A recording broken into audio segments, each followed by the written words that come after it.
আসসালামু আলাইকুম। আশা করি সকলে ভালো আছেন। আজকে আমি আপনাদের জন্য নিয়ে এসেছি ক্লে দিয়ে কিভাবে এই চমৎকার গোলাপ ফুলের তোড়াটি তৈরি করবেন। খুবই সিম্পল এবং চমৎকার দেখতে এই শোপিসটি তৈরি করা হয়েছে ক্লে দিয়ে। চলুন তাহলে দেখে নেই কীভাবে তৈরি করবেন এই গোলাপ ফুলের তোড়ার শোপিস।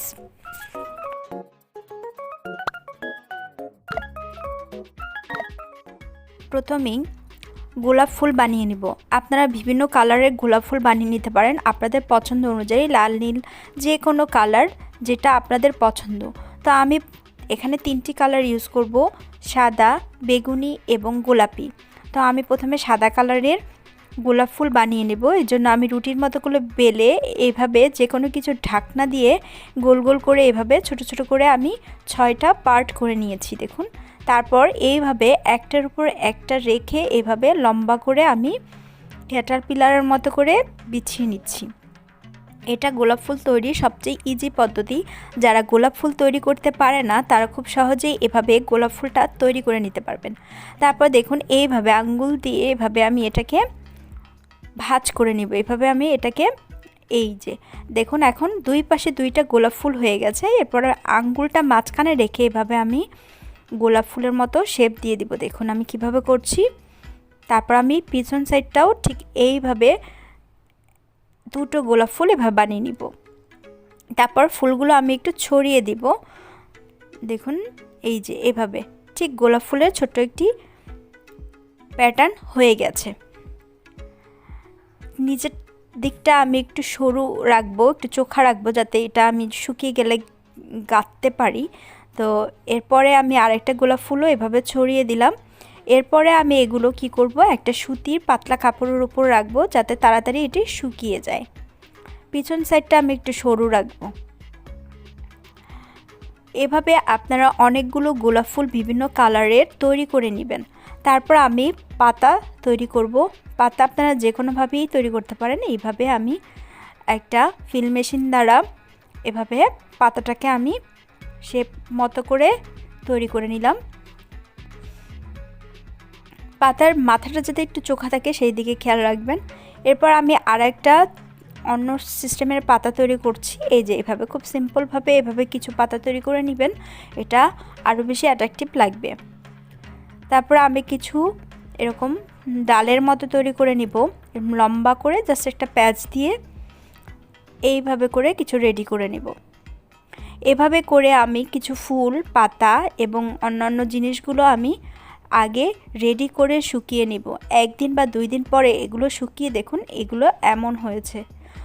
এগুলো আরও ভালোভাবে শুকিয়ে গেলে কালারগুলো আরও ডিপ হয়ে যাবে। আমি বেশ কিছু পাতা বানিয়ে নিয়েছি এবং ফুল বানিয়ে রেডি করে নিয়েছি। তারপর আমি নিয়ে নিব এরকম একটা মাটির পাত্র। দেখুন এই মাটির পাত্রটা আপনারা যে কোনো মাটির দোকান থেকে কিনতে পারবেন, কিংবা আপনারা ক্লে দিয়েও এই পাত্রটা তৈরি করতে পারবেন। তারপর আমি নিয়ে নিব কিছু ফয়েল পেপার। ফয়েল পেপারটা এখানে দিলে কি হবে, ক্লেটা একটু কম লাগবে, নয়তো এখানে অনেকখানি ক্লে ইউজ করতে হবে। এই জন্য আমি ফয়েল পেপার দিয়ে একটা বল বানিয়ে নিব যাতে ক্লেটা অল্প পরিমাণে লাগে। নিচের দিকটা আমি খুব ভালোভাবে আইকা আঠা দ্বারা ভালোভাবে এটাকে কভার করে নিব যাতে ফয়েল পেপারটা খুব ভালোভাবে আটকে থাকে, এবং ফয়েল পেপারের গায়েও আমি কিছু আইকা আঠা লাগিয়ে নিব। ফয়েল পেপারের বদলে আপনারা যে কোনো কাগজ ব্যবহার করতে পারেন। এরপর উপরের সাইডটাতেও আমি আইকা আঠা লাগিয়ে নিব এবং চারপাশে ভালোভাবে আইকা আঠা দিয়ে দিব। তারপর আমি নিয়ে নিব সবুজ রঙের ক্লে।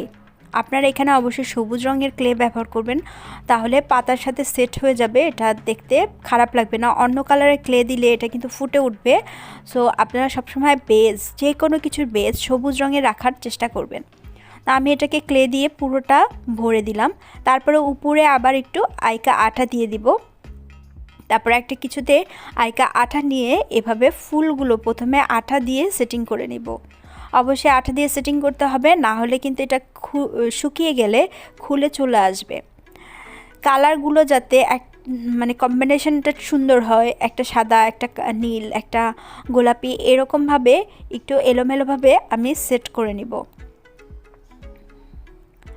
আপনারা ইচ্ছা করলে সবকটা গোলাপি কিংবা সবকটা নীল কিংবা সবকটা সাদাও ব্যবহার করতে পারেন। এটা নিজের ইচ্ছা মতো যেভাবে খুশি আপনারা সাজিয়ে নেবেন। তো আমি প্রথমে ফুলগুলো মাঝখানে রেখে তারপরে আমি পাতা বসিয়ে দিব। দেখুন ফুলগুলো একটু সুন্দরভাবে সেটিং করে নিব। আমি এখানে 3টা নীল রঙের ফুল, 3টা গোলাপি রঙের ফুল এবং 3টা সাদা কালারের ফুল ব্যবহার করেছি। এরপর আমি চারপাশে এই পাতাগুলো দিয়ে দিব। দেখুন পাতাগুলো যদি শুকনো না হতো তাহলে কিন্তু আমি এভাবে গেঁথে নিতে পারতাম না। তাই প্রথমে সব কিছু আগে শুকিয়ে 1 দিন বা 2 দিন পর্যন্ত রেখে দিতে হবে, শুকিয়ে নিতে হবে। তারপরে এই সেটিংটা করবেন, তাহলে খুব সহজে এটি গাঁথা যাবে। তো আমি প্রত্যেকটা পাতায় এভাবে আইকা দিয়ে চারপাশে এভাবে পাতা গেঁথে নিচ্ছি এবং মাঝখানে ওই গোল পাতাগুলো আমি দিয়ে দিচ্ছি। এভাবে আমি পুরোটা নিজের মতো করে সেটিং করে নিব, যাতে ফাঁকা অংশ বা খালি অংশ না দেখা যায়। এবং আমি প্রত্যেকটা পাতা সেটিং করার আগে আমি অবশ্যই আইকা আঠা দিয়ে নিব। খুব বেশি আইকা আঠা দেওয়া লাগবে না, অল্প পরিমাণে একটু নিয়ে নিলেই হবে, কারণ এটা নিচেও আঠা আছে, পুরোটাই আঠা আছে। সো অল্প পরিমাণে করে এভাবে পুরোটাকে আমি ক্লে দিয়ে পাতা এবং অন্যান্য জিনিস দিয়ে আমি ভরে নেব। শুকিয়ে গেলে এটা আরও বেশি কালারফুল লাগবে, আরও বেশি গাঢ় কালার হয়ে যাবে। গোলাপি ফুলগুলো আরও বেশি ডিপ হবে, নীল ফুলগুলো আরও বেশি ডিপ হবে, তখন আরও বেশি সুন্দর লাগবে। এটা শুকাতে প্রায় 5 থেকে 6 দিন লাগবে। সো এটা 1 দিন পর আমি এভাবে সেটিং দিয়ে 5-6 দিন পর্যন্ত শুকানোর জন্য রেখে দিব। আমার ভিডিওগুলো ভালো লাগলে অবশ্যই লাইক, কমেন্ট, শেয়ার করবেন এবং চ্যানেলটি সাবস্ক্রাইব করে বেল বাটনটি অন করে দিবেন, তাহলে পরবর্তী ভিডিও দেওয়ার সাথে সাথে আপনাদের কাছে নোটিফিকেশন চলে যাবে। এবং এই ধরনের আরও অনেক ভিডিও আমার চ্যানেলে পাবেন, তাই প্লেলিস্ট চেক করে দেখতে পারেন। সেখানে ক্লে সংক্রান্ত বিভিন্ন ভিডিও দেওয়া আছে এবং কিভাবে ক্লে তৈরি করবেন সেই ভিডিওগুলোও দেখে নিতে পারেন।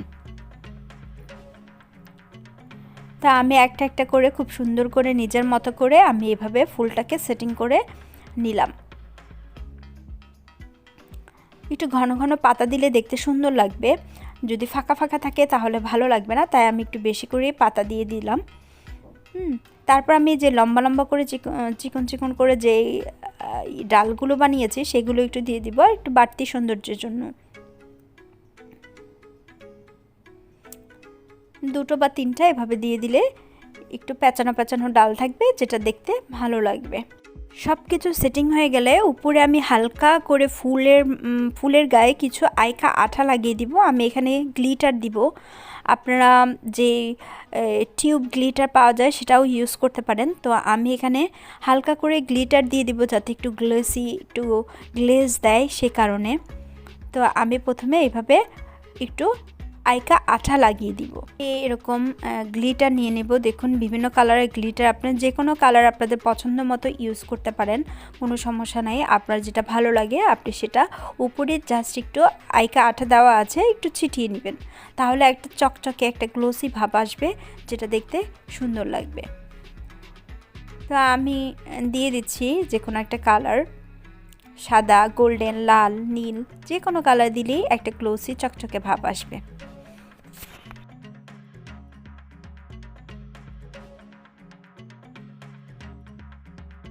তৈরি হয়ে গেল আমার গোলাপ ফুলের তোড়া। এরপর এটাকে 5 থেকে 6 দিন পর্যন্ত এভাবেই রেখে দিবেন। ভিতরের নিচের কাঁচা অংশটা যখন শুকিয়ে যাবে তারপর এটাকে আপনারা ক্লিয়ার বার্নিশ দ্বারা বার্নিশ করে নেবেন, তাহলে আর ফাঙ্গাস পড়বে না এবং এটি সহজে নষ্ট হবে না এবং দেখতেও চকচকে হবে। ভিডিওটি দেখার জন্য সবাইকে অনেক অনেক ধন্যবাদ।